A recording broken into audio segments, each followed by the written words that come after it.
અનેક દીકરીઓ પોતપોતાના ભવિષ્ય જાણે છે, ભાવિ પતિ વિશે જાણે છે, અને મીરા કાંઈ બોલતા નથી. 7 વર્ષના મીરાને કોઈકે કીધું તું તો બતાવ. મીરાજી કહે છે મારે નથી બતાવવું. કે નહીં, જોશી બહુ જાણકાર છે, આ બતાવવાની. જોશીની સામે હાથ ધર્યો અને કીધું બોલો શું પ્રશ્ન છે? એ કે મારો એક જ પ્રશ્ન છે.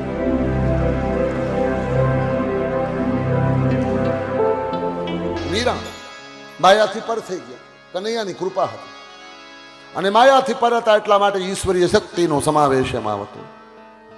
7 વર્ષની ઉંમરમાં મીરાજી જ્યારે મહેલની અંદર પોતાના બાપને ત્યાં હતા, અને અનેક લોકો જ્યોતિષીઓ વિદ્વાનો અનેક આવતા. એક જ્યોતિષી આવેલા, અને બધા જ દીકરીઓ હાથની રેખાઓ બતાવતી હતી. દીકરીઓનું શું જોવાનું? એને વર કેવો મળશે? કારણ કે એના પતિના ભાગ્ય સાથે જ એનું ભાગ્ય વણાયેલું હોય. અર્ધું અંગ બરાબર હોય તો બરાબર, ભરથાર હારો મળી જાય તો જિંદગી બની જાય, નહીતર જિંદગી બગડી જાય. અનેક દીકરીઓ પોતપોતાના ભવિષ્ય જાણે છે, ભાવિ પતિ વિશે જાણે છે, અને મીરા કાંઈ બોલતા નથી. 7 વર્ષના મીરાને કોઈકે કીધું તું તો બતાવ.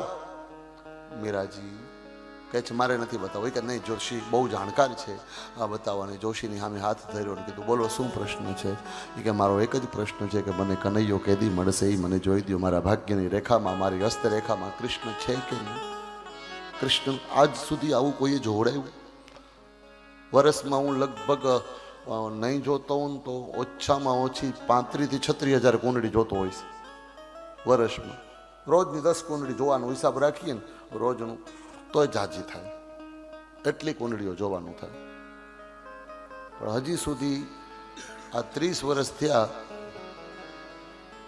કોઈ યજમાન એવું નથી પૂછ્યું કે મને ભગવાન મળશે કે નહીં.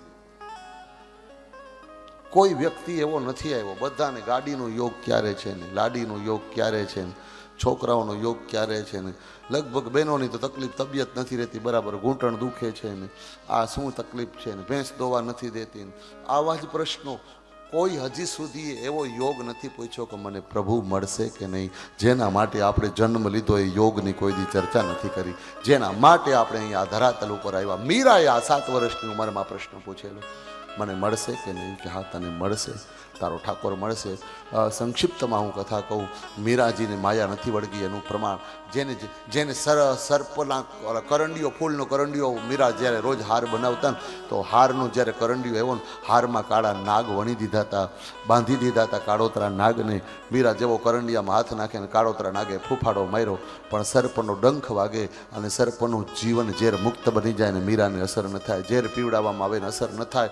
છેલ્લે પછી નાતબારા કરવામાં આવ્યા. રવાના થઈ જાઓ, મેવાડમાં તમારા જેવી સ્ત્રીની જરૂર નથી. પગમાં ઘૂઘરા બાંધી અને નાચવાવાળી મીરા, શરમ નથી આવતી? લાજો લાજો દરબારના ક્ષત્રિયાણી છો, પગમાં ઘૂઘરા બાંધીને બાવા અને બ્રાહ્મણોની વચ્ચે નાચવાનું કામ આ યોગ્ય નથી.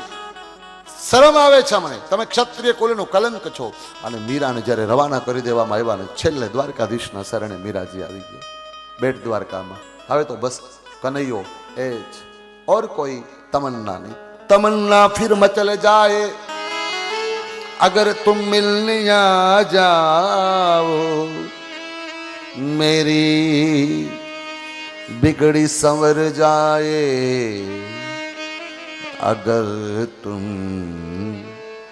मिलने आ जाओ. અને કોઈ પણ મહાપુરુષ જ્યારે તમારા ઘરને છોડીને વ્યો જાય, ગામને છોડીને વ્યો જાય ને, ત્યારે એના ગયા પછી તમને ખબર પડે મેવાડમાં દુષ્કાળ ઉપર દુષ્કાળ, આપત્તિઓ, વિપત્તિઓ, વાવાઝોડા, અતિશય સંતનો તમે ત્યાગ કરો. ઘણી વખત ગામમાં એક સારો વ્યક્તિ હોય ને, એ વ્યક્તિના કારણે આખું ગામ સુખી હોય, પણ દુનિયાને ઓળખી ન શકે. મીરા વહી ગઈ ને દ્વારકાની જે હાલત થઈ છે, બહુ હાલત ખરાબ. અહીંયા મેવાડની હાલત થઈ છે. મેવાડમાં દુષ્કાળ ઉપર દુષ્કાળ. મેવાડના લોકોએ જોશ જોવડાવ્યા ને કીધું કે તમે એક સંત હૃદયને દુભવ્યા છે એટલે તમે દુઃખી છો. અને પછી તો મેવાડના બધા લોકોએ નક્કી કર્યું, જેમ કુળગોર હતા ને, કુળગોરને કાગળ લખીને મોકલ્યા કે જાઓ મીરાને તેડી આવો. મીરા નહીં આવે તો મેવાડ સુખી નહીં થઈ શકે. અને બેટ દ્વારકામાં મીરાની પાસે ઓલા પંડિતજી આવે. દ્વારકાધીશના મંદિરમાં રોજ સવારના મંગલા આરતી થાય ને મીરાજી નૃત્ય કરવાનું ચાલુ કરે. બાલકાઓ પગમાં ઘૂઘરા બાંધી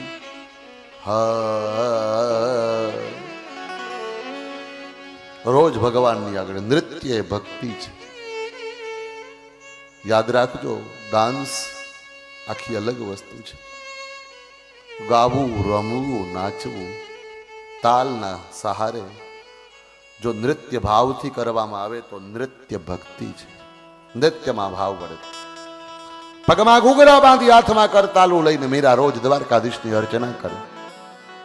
ભગવાનના પ્રેમમાં પાગલ બની સાંવરિયા સરદારને રાજી કરવા માટે થઈ એની આગળ નાચે છે. મેવાડથી પંડિતજી આવ્યા, મીરાને ગોત્યા નહીં. મીરાને કીધું, મીરા હા બેટા તારે હાલવું પડશે મેવાડ. એ કે હવે દ્વારકા છોડીને હવે નથી આવું. હવે તો દ્વારકાધીશનું સાનિધ્ય મળી ગયું. મને બહુ પીડાઓ આપી છે તને. હું કુળનું કલંક છું મારાથી. નહીં, અમારી ભૂલ થઈ ગઈ. મેવાડની પ્રજા વતી હું માફી માંગુ છું. આ પત્ર છે. બધા જ લોકો તને યાદ કરે છે. મીરા બેટા તું આવી જા, હું તારો ગોરબાપા છું, હું તમારો બ્રાહ્મણ છું. નહીં આવાય. ગોરબાપાએ કીધું, જો મીરા તમે નહીં આવો બેટા તો હવે હું મેવાડમાં ખાલી હાથે નહીં જઈ શકું. હું દ્વારકાના દરિયામાં ડૂબકી મારીને મરી જઈશ. બ્રહ્મ હત્યાનું પાપ તમને લાગશે. ઇમોશનલ. પંડિતજીએ ચાલુ કર્યું. ભાવ સાચો હતો એમ. તમારા વિધા હું મેવાડના લોકોને મોઢું નહીં બતાવી શકું. અને મીરાએ કીધું, જોજો માયાથી પર જીવ કેટલો કહેવાય. મીરાએ કીધું, ચોક્કસ હું આવું, પણ છેલ્લી વાર દ્વારકાધીશની આગળ નાચી આવું અને રજા લઈ આવું. મારો સરદાર, મારો માલિક, મારો ઈશ્વર કનૈયો, દ્વારકાનો ધણી, એ મને રજા આપે તો હું આવવા તૈયાર છું. તમે મંદિરની બહાર બેસો, હું આવું છું. અને મીરા છેલ્લી વાર દ્વારકાધીશના મંદિરમાં, બેટ દ્વારકામાં કનૈયાના મંદિરની આગળ જે ચોગાન છે ને, હજી પણ તમે જાઓ. એ પરંપરાનું મંદિર. દ્વારકાધીશ બેટ દ્વારકામાં જે દ્વારકાનાથ છે ને, એની પ્રતિમા કોઈ સામાન્ય વ્યક્તિએ નથી બનાવેલી. રૂકમણીએ ભગવાનના વિરહમાં બનાવેલી છે. સ્વયં રૂકમણીના હાથે બનેલી પ્રતિમા છે દ્વારકાધીશ બેટ દ્વારકા. દ્વારકાધીશના પ્રાંગણમાં આવીને છેલ્લી વાર દ્વારકાનાથને કીધું, મારે જવું નથી, અને હું નહીં જાઉં તો બ્રહ્મ હત્યા લાગશે. કનૈયા, આ છેલ્લું નૃત્ય છે તારી આગળ. તારે જે સમજવું હોય એ સમજી લેજે. માયા સ્પર્શેલી નથી. અને મીરા નાચી છે. આ છેલ્લું નૃત્ય. અને નાચતા નાચતા મીરા બેભાન થઈને પડવા જાય. બરાબર એ જ સમયે દ્વારકાધીશની મૂર્તિના હાથ લાંબા થયા અને મીરાને ઝીલી લીધી. ઝીલી લીધી એમ નહીં, મીરાને પોતાની અંદર સમાવી લીધી. મીરા ઠાકોરજીમાં, મંદિરમાં મીરા સમાઈ ગઈ. ખાલી ચુંદડી બહાર રહી. લોકો વિચારમાં પડી ગયા, ક્યાં ગઈ? મીરાના અગ્નિ સંસ્કારના સમાચાર નથી. જે માયાથી પર હોય, જેને માયા ન વળગી હોય ને ભગવાનમાં જ સમાઈ શકે, બાકી ક્યાંય નહીં. તો આ માયાપતિની કથા. આપણને માયા વળગી છે અલગ પ્રકારની, ભગવાનથી અલગ કરવા વાળી માયા. મીરા માયાથી પર બની છે. પછી તો પૂજારી પાછા આવ્યા, પણ મીરાનું આ ચરિત્ર શું બતાવે છે કે ભગવાન ધારે તો જ આપણે માયાથી બચી શકીએ, બાકી નહીં.